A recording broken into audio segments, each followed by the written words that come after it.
শ্রাবণ মাস তো শুরু হয়ে গেছে আর আজ আমি একটু চলে এসেছি মন্দিরে পুজো দিতে। আর মন্দিরে এসে দেখি আজ মহাদেবকে ফুলের মালা দিয়ে খুব সুন্দর করে সাজিয়েছিল।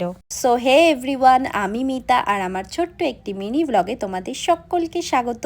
তো মন্দিরে এসেই দেখি শ্রাবণ মাসের শুরুতেই আমি যেহেতু এসেছি তো মন্দির ফাঁকাই ছিল, তো আমি ভালো মতোই বাবার মাথায় জল ঢেলে নিলাম।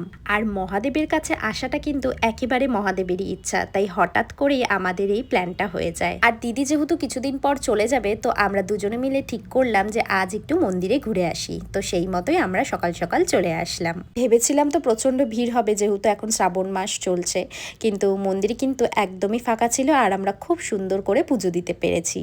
এখন ওই 10টার মতো বাজে, তো আমাদের তো পুজো প্রায় ভালো মতো কমপ্লিট হয়ে গেছে। তো আমাদের হাতে কিছুক্ষণ সময় ছিল, তো আমরা ভাবলাম যে কিছুক্ষণ একটু মন্দিরে বসে সময় কাটাই।